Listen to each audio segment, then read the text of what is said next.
பொதுவாகவே இந்த லவ் இந்த சப்ஜெக்ட்னாவே எல்லாருக்கும் பிடிக்கும். ஏன்னா லவ் பண்ணாதவங்க தான் உலகத்திலே 2 லெட்டர் ரொம்ப அதிகமாக போய் சொல்கிற லெட்டர்னு, லவ் லெட்டரும் லீவ் லெட்டரும்பாங்க. அதில் தான் எல்லாமே சொல்லுவாங்க. ஆமாம், சிரிச்சு ஒரு 4 பேருக்கு நன்றி. பரவாயில்ல, அதெல்லாம் எங்கள் டீம்னால அப்படி சிரிச்சு நாங்களே என்கரேஜ் பண்ணிக்குவோம். உங்களை பற்றி தெரியும், கேமரா ஆன் பண்ணிட்டு அப்படியே அமைதியாகிடுவீங்க, அதுவும் பிரச்சனை கிடையாது.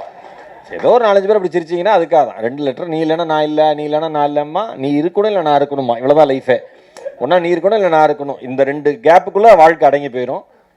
அதை வந்து அழகாக ஃப்ரேமில் பார்க்குறப்ப காமிச்ச கொஞ்ச நேரத்தில் ஹானஸ்ட்டாக சொல்கிறேன், அவ்வளோ தூரம் நான் சிரித்தேன்.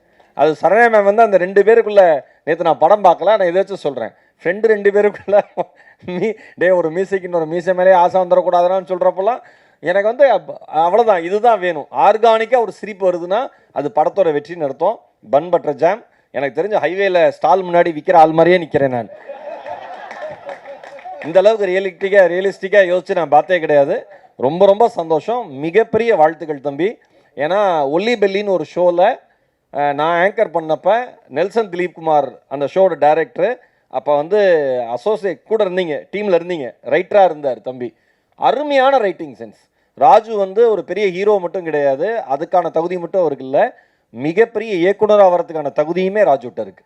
ஆனால் அவர் ரொம்ப கன்ஃபியூஸ் பண்ணிப்பான், என்ன பண்ணன்னு தெரியலையானே இருப்பான். இனிமேல் நடிக்க மட்டும் செய் தம்பி,